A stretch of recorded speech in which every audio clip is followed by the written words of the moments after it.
Music theory is a very deep and complex subject, once considered to be uniquely human.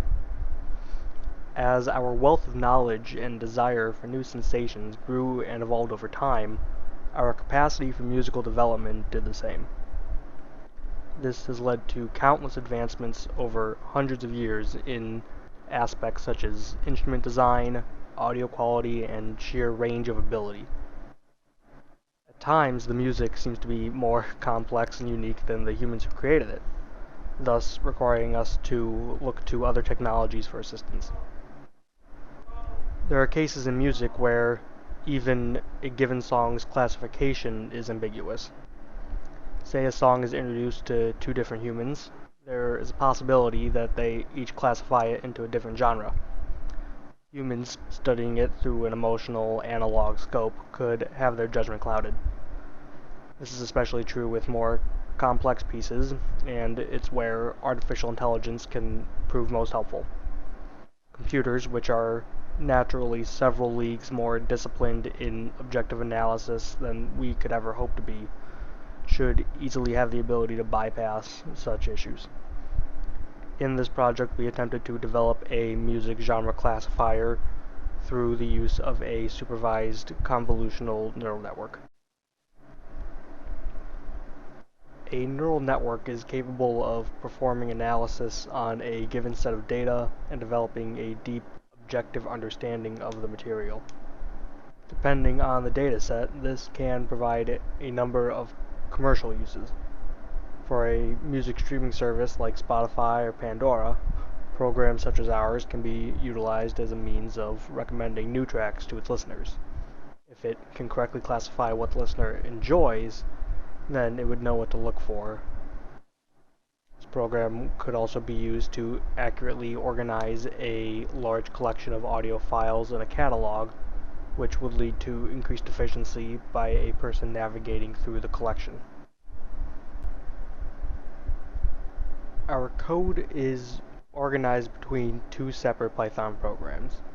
The first, audio set download, obtains audio files from Google's audio set, which the AI uses as its data.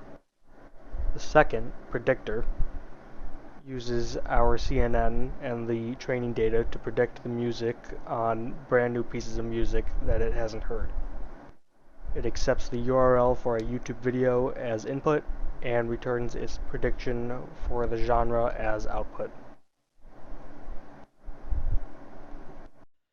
So the first part of our method involves pre-processing all of the audio files that are contained within our data sets.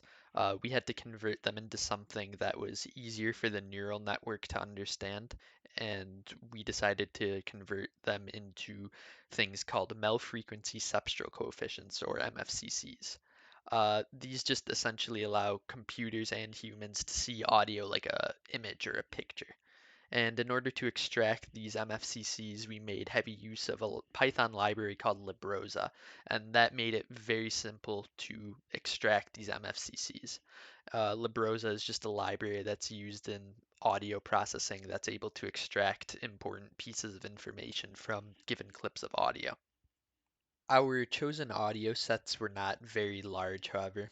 This was by design because we didn't want to have huge data sets of music just sitting around on our computers. So, what we did to combat this with our current data sets was to break each audio file contained within a genre into segments.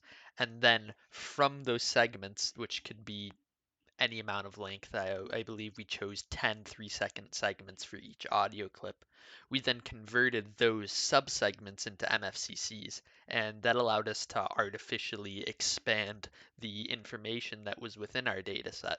So now instead of having one MFCC per 30-second clip, we now had 10 MFCCs per each 30-second clip. And that allowed us, like I said before, just to expand the information that we were feeding into the CNN.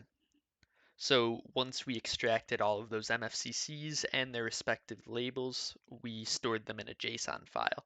And then the data contained within this JSON file was then fed to the CNN for training.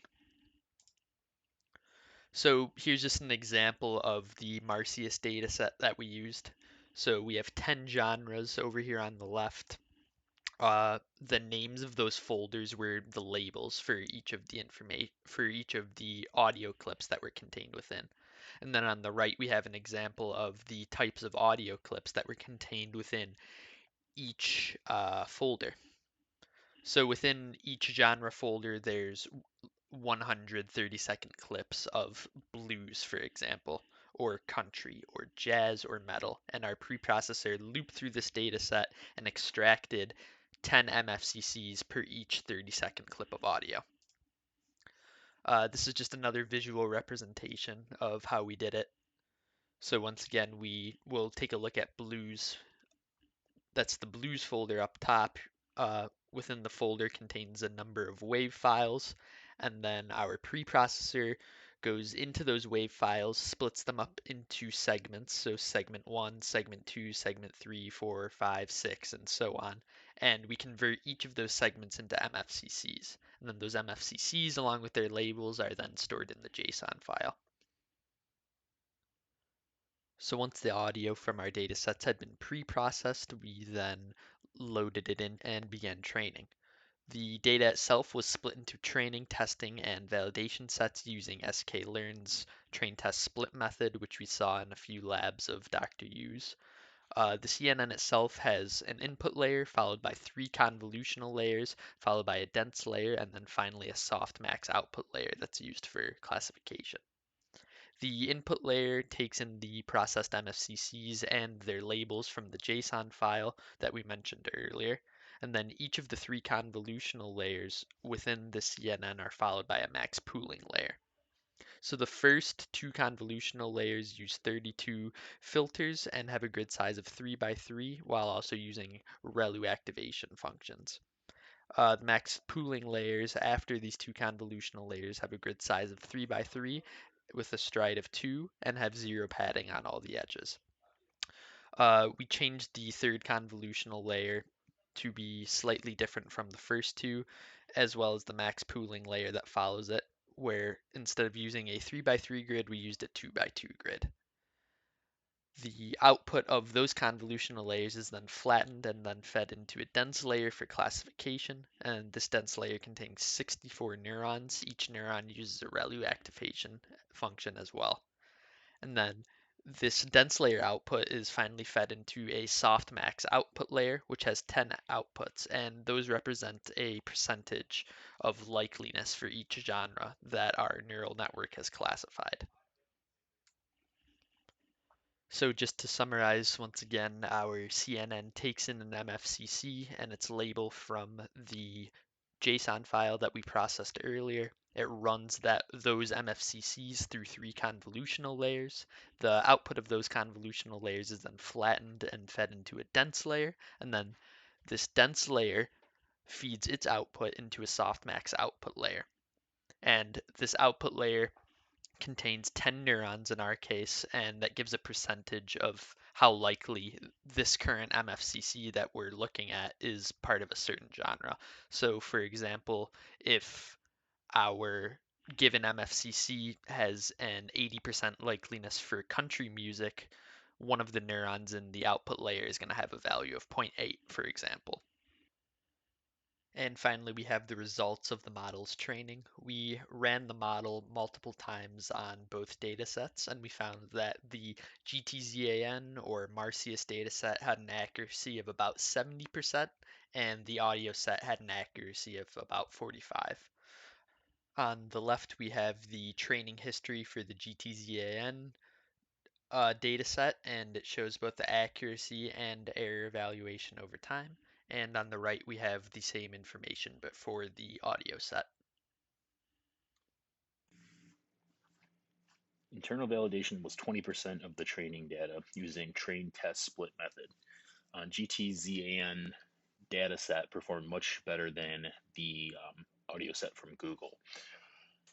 Somewhat expected outcome, GTZAN has 1,030-second clips, while the audio set from Google had a variable length amount of 10-second clips. When tested on YouTube videos, GTZAN trained model outclassed the audio set model in almost every category. the Google audio set tends to do a little better with rock music.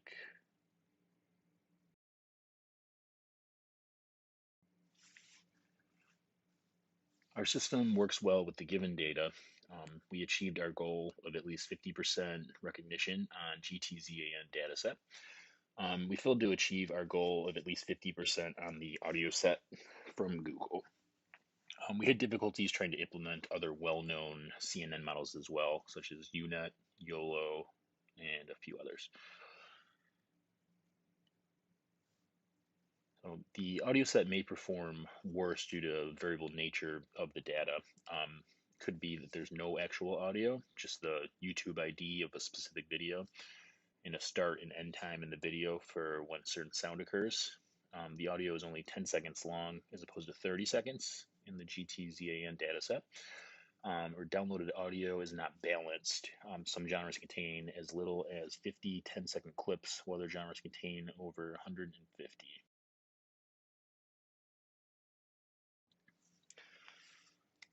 So, this is our contributions to the project. Jack was the project manager. He organized our schedule and kind of kept us on track. We all worked individually on all the steps as well with the initial design. Jack also expanded our model to support YouTube compatibility and wrote a script to download music from the Google Audio set. So Matt, along with working individually on the design, researched group topics of interest for the group and wrote the final report. And Dante made the final PowerPoint presentation, and he expanded the model to support YouTube compatibility.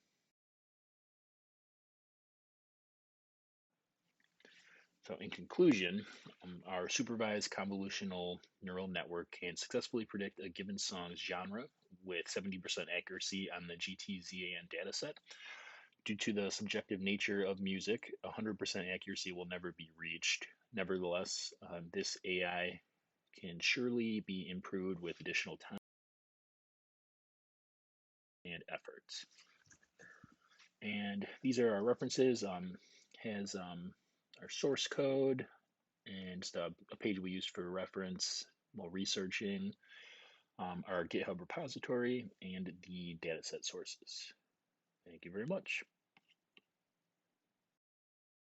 Okay, and just to wrap up, we'll give a little demonstration of the model we implemented and how it's able to predict genres of music from YouTube.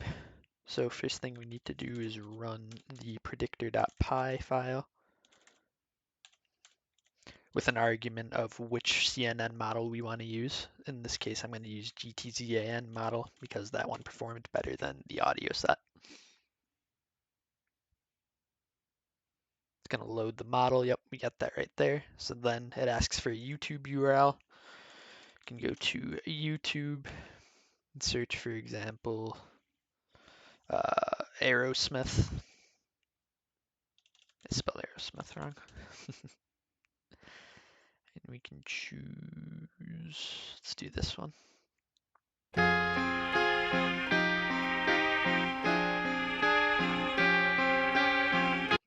Pretty famous rock song from these guys. We'll see what the neural network thinks of that. So we just enter in the YouTube ID that I got from up here. The predictor.py file will download the video, extract the audio, convert it into an MFCC, and then feed that into the neural network. Yep, and right there it predicted that we have rock. So nice. We can do one more, for example, just to hammer the point home. We're going to give you up.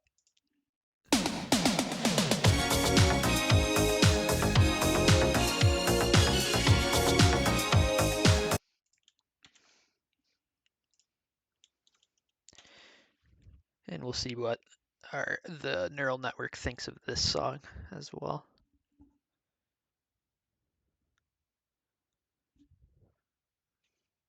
All right, and predicted disco. I can kind of see that. I can see where it's coming from. There isn't really a section for dance, so disco is probably the next best thing.